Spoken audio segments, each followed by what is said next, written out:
सभी को एक बार फिर से जय यीशु।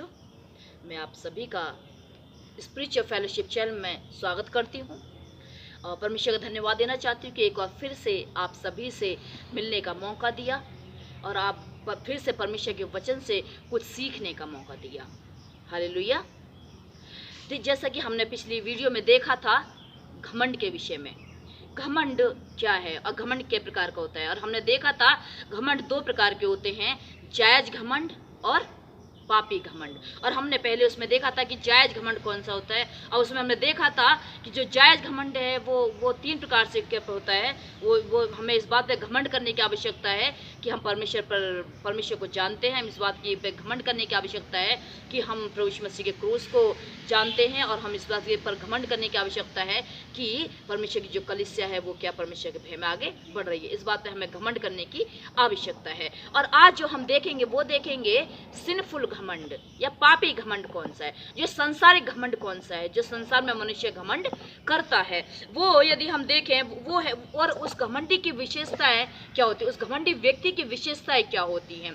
जो संसारिक घमंड है, जो पापी घमंड है, जो मनुष्य घमंड करता है, वो उसकी सबसे पहले जो विशेषता है वो ये है कि वो अपने आप को परमेश्वर के तुल्य समझता है, वो अपने आप को परमेश्वर के समान समझता है। यदि हम देखें उत्पत्ति की पुस्तक उसका 3रा अध्याय उसके 5 से 6 पद में हम देख सकते हैं इस बात को कि जब शैतान हव्वा के पास जाता है और हव्वा से पूछता है कि हे हव्वा, क्या ये सच है कि परमेश्वर ने तुझसे मना किया है कि तू इस वृक्ष के फल जो है इसको मत खाना।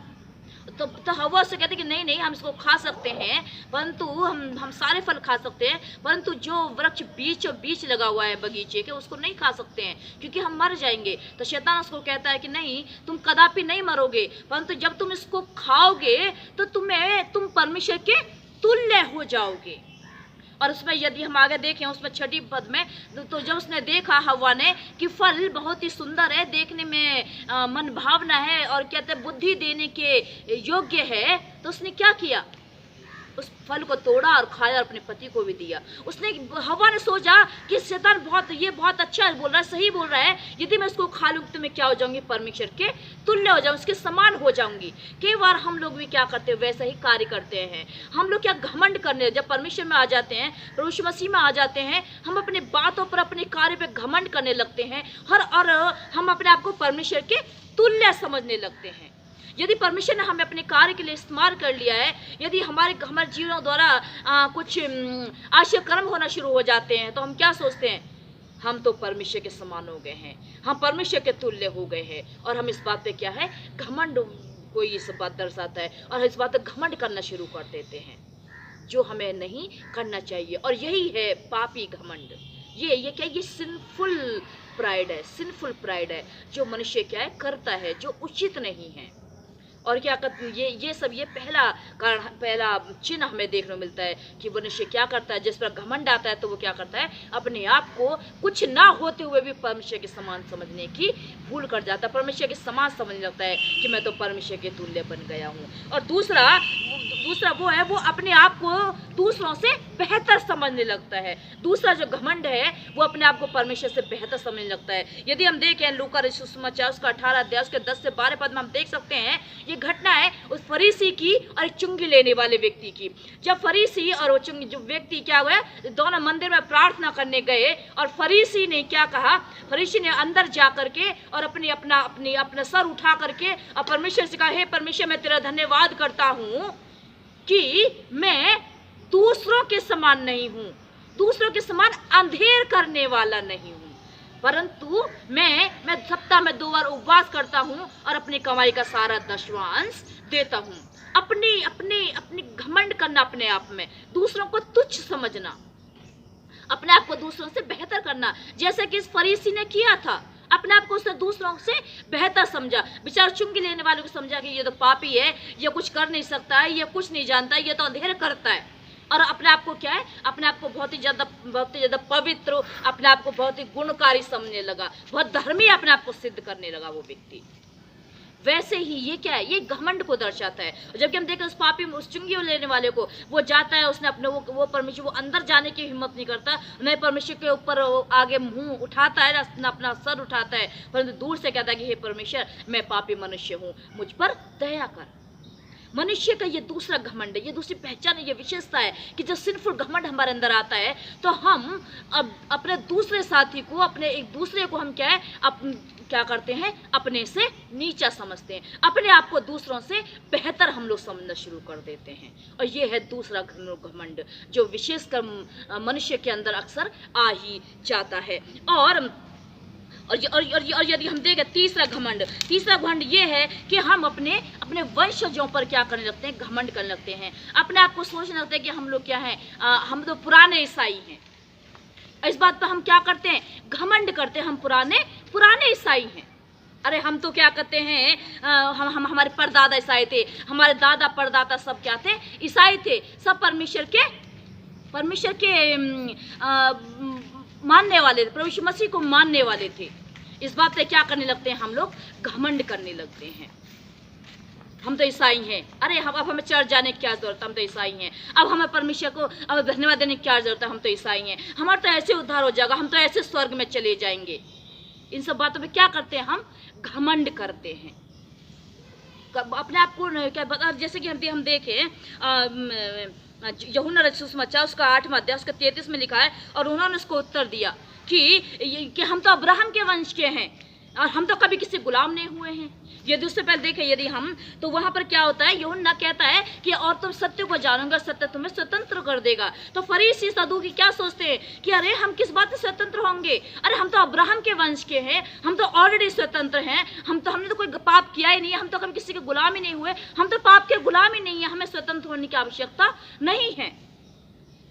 वैसे ही आज भी बहुत से ऐसे लोग हैं, हम तो पुराने ईसाई चले आ रहे हैं। अरे हमारे परदादा सीएनए के, मेथोडिस्ट के और अन्य उसके क्या थे, मेंबर थे, हमारे दादा परदादा यीशु मसीह को मानते आए हैं। हम क्या हैं, बड़े घमंड करेंगे इस बात के ऊपर, और फिर इस बात में रहकर क्या है, पूरा दिन कभी चर्च में तो जाएंगे नहीं, पूरा दिन बिस्तर पर पड़े रहेंगे और इस बात घमंड है कि हम ईसाई हैं।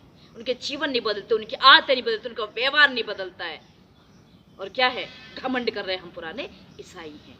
ये सब क्या है, ये सब पापी घमंड है जो मनुष्य करता है। और जो चौथा जो घमंड है वो है अपने हुनर पर घमंड करना, अपनी उपलब्धि पर घमंड करना, अपनी योग्यता पर घमंड करना। यदि किसी बाई मिस्टेक से या किसी भी तरीके से, या परमेश्वर आपको बढ़ा दिया है, हमें पदवी दे दी है, हमें बहुत ज़्यादा हम सुंदर बन गए हैं, या अच्छा है, हमारे पास धन संपत्ति है, हम क्या एक उपलब्धि हमें मिल गई है, तो इस बात में क्या करने लगते हैं, हम लोग घमंड करने लगते हैं। इसका बहुत ही जीता जागता उदाहरण यदि देखें यहेजकेल की पुस्तक में, यदि हम देखें 28 अध्याय उसके 1 पद से, एक सोर राजा था जिसको बहुत बड़ा घमंड था अपने ऊपर। वो सुंदर था, उसके बाद धन संपत्ति थी, और उसके ऊपर बहुत सारा काम था, मतलब बहुत सारे उसके अंदर काम करते थे, लोग उसके अंडर में रहते थे। और क्या हुआ, वो अपनी उपलब्धि पर, मैं तो राजा हूँ, मैं जो मर्जी चाहूँ वो कर सकता हूँ, इस बात पे क्या किया उसने, घमंड किया। और यदि हम देखें और भी ऐसे जो उदाहरण देख दिया, हम देखना चाहें देख सकते हैं। नबूकदनेस्सर राजा, नबूकदनेस्सर क्या था, राजा था, उससे बड़ा घमंड हो गया।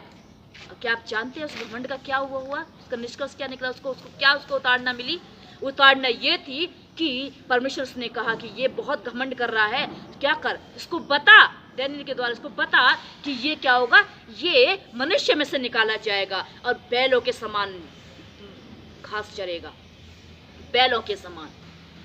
घमंड, उसने घमंड किया। हिजकिय्याह जो राजा था और याजक भी, तो उसने क्या करा, उसने भी घमंड किया, मैं तो बहुत बड़ा राजा हूँ, मैं तो परमेश्वर ने जो बहुत अच्छा सब कुछ करता चला आ रहा हूँ, मैं क्या हूँ, मैं, उसने घमंड किया। और जब घमंड किया तो परमेश्वर ने क्या कहा, इसकी आयु घटा दी और बोल दिया परमेश्वर अपने दास के द्वारा कि जा बोल इसको, ये मरने वाला है। घमंड हमको ले डूबता है, हम अपनी योग्यता पे घमंड करते हैं, अपनी खूबसूरती पे घमंड करने लगते हैं। और यदि हम देखें शैतान जो सबसे, लूसीफर जो सबसे बड़ा हमारे सामने प्रूफ है, सबसे बड़ा उदाहरण है शैतान लूसीफर, जो परमेश्वर का कभी एक बहुत ही प्रिय फरिश्ता हुआ करता था, जो सब कुछ उसके अंडर में था। और जब लूसीफर ने देखा सब कुछ मेरे अंडर में है, तो क्या करा, सोचा मैं अपना सिंहासन परमेश्वर से थोड़ा सा ऊंचा बना लूं, घमंड किया। और उस घमंड का नतीजा क्या मिला, शैतान को परमेश्वर ने क्या करा, पटक दिया जमीन पर, नीचे आ गया, जमीन पर गिरा दिया। घमंड, हम लोग मनुष्य, और ये है सिंफुल घमंड, और ये है क्या, पापी घमंड जो मनुष्य करता रहता है, और ये मनुष्य का स्वभाव है जो वो घमंड करता है। मेरे प्रिय भाई बहनों, परमेश्वर इस प्रकार के घमंड से क्या करता है, घृणा करता है। वो इस क्योंकि यदि हम देखें उसने बहुत सा चेतावनी दिया इसके विषय में, और यदि हम देखें नीति वचन उसका 16वां अध्याय उसके 5 पद में लिखा है, सब मन के घमंडियों से यहोवा घृणा करता है। घमंड से चढ़ी हुई आंखों से परमेश्वर को घृणा है। और यदि हम देखें उसके नीति वचन का 21 का 4 में कहा, चढ़ी आंख और घमंडी मन और दुष्टों की खेती, तीनों से परमेश्वर घृणा करता है। और यदि हम देखें रोमियो की पत्री और उसका 12वां अध्याय उसको 16 पद में लिखा है, आपस में एक सा मन रखो, अभिमानी या घमंडी ना हो, एक दूसरे के साथ क्या करो, संगति करो, इसी में बुद्धिमानी है। मनुष्य क्या करता है, क्योंकि यदि हम देखें, यदि वो घमंड करता है तो मनुष्य कैसा, घमंडी, अभिमानी कहलाया जाता है। और मैं आपको बता दूं, ये मनुष्य का स्वभाव है। जब मनुष्य के हाथ में या मनुष्य के अंदर या उसके परिवार में, उसके जीवन में, जब उसके जीवन में संपत्ति आ जाती है, जब उसके अंदर उसके जीवन में शिक्षा आ जाती है, जब उसके जीवन में और अन्य नौकरी आ जाती है, या और अन्य रुपया पैसा सब कुछ आ जाता है, भोगविलास की वस्तु आ जाती हैं, वो क्या करने लगता है, घमंड करने लगता है। मेरे प्रिय भाई, घमंड करना बुरी बात नहीं, घमंड करना अच्छी बात है, लेकिन हम घमंड करें इस बात पर कि हम परमेश्वर को जानते हैं। हम घमंड करें इस बात पर कि हम प्रभु यीशु मसीह के क्रूस को जानते हैं, उसने हमारे लिए लहू बहा दिया, हम इस बात पे घमंड करें। प्रभु यीशु मसीह ने अपना बलिदान हमारे लिए, इस बात पे घमंड कर रहे हैं। हाँ, हमें अनंत जीवन मिला, हम इस बात पे घमंड करें। हम स्वर्ग के वासी हो गए हैं, इस बात पे हम घमंड करें। और हम घमंड करें कि हम उस परमेश्वर की कलीसिया के लोग हैं, हम परमेश्वर के भय में हम लोग आगे बढ़ रहे हैं, उसकी उन्नति में हम लोग आगे बढ़ रहे हैं। कि परमेश्वर वचन हमसे चाहता है, तो यदि हम दूसरा कुरिन्थियों पढ़े तो परमेश्वर वचन हम साफ कहता है, जैसे तू आत्म में उन्नति कर रहा है वैसे तू सब बातों में उन्नति करे। इस बात में घमंड करे कि हम आत्मिक उन्नति कर रहे हैं, इस बात में घमंड करे कि हम लोग सांसारिक उन्नति भी कर रहे हैं, ये घमंड के विषय में। लेकिन उस घमंड को क्या है, सिनफुल नेचर ना बनाने, पापी नेचर में ना हम उसको बदल दें। इस बात घमंड ना करें, हम ये घमंड ना कर जाए, हम अपनी धन संपत्ति पे घमंड ना करें, अपनी नौकरी पे घमंड ना करें, अपने हुनर पे घमंड ना करें, क्योंकि ये सब क्या है, आज है और कल चला जाएगा। इसलिए हमें क्या करना है, देखने की जरूरत है कि आज हम क्या कर रहे हैं, किस बात पे घमंड कर रहे हैं, परमेश्वर पर या अपनी सांसारिक वस्तुओं पर। और उसका हमने देख भी लिया कि यदि संसार वस्तु पे घमंड करेंगे तो क्या हो जाएगा, परमेश्वर हमको नाश कर देगा, क्योंकि उसने नाश के लोगों को नष्ट किया है। सोर के राजा को क्या कर दिया, अंत में क्या कर, उसने भेज दिया, परदेशियों को भेज दिया, और क्या कर, उसको बोलते हैं कि मैं तलवारों को ऐसा हुक्म दूंगा कि वो अन्य जाति के लोग, परदेशी लोग आएंगे तुझे मार डालेंगे, जो तू बुद्धि पे घमंड करता, बुद्धि को नष्ट कर डालेंगे, तेरी चमक धमक को बिगाड़ेंगे। तो हमें घमंड ना करें, हम तो अन्य बातों पर, परमेश्वर पे घमंड करें और परमेश्वर में आगे बढ़ते हुए चले जाएं। परमेश्वर इस वचन के द्वारा आप सभी को आशीष दे। आइए हम प्रार्थना करें। पिता परमेश्वर, तेरे धन्यवाद, तूने हमें संभाला और ये सिखाया कि हमें किस बात पे घमंड करना है और किस बात पे घमंड नहीं करना है। पिता आप हमें ऐसे बुद्धि दे ताकि हम तुझ में घमंड करें और संसारी बातों से हम लोग पीछे रहे प्रभु जी, संसारी बातों में कभी घमंड न करने वाले बने। आप हमें बचा के रखें और संभालें। हमारे बहन भाई जिस वीडियो को देख रहे हैं और सुन रहे हैं उनको आशीष दें प्रभु जी, और पिता आपने सिखाएं कि हमें किस बात पर घमंड करना है और किस बात पर नहीं। यीशु धन्यवाद यीशु, अपने प्रार्थना सुना। यदि कोई बीमार आप ऐसा छुएं और चंगाई दें, मसीह यीशु के नाम से प्रार्थना को मांगते हो, आमीन। जय यीशु।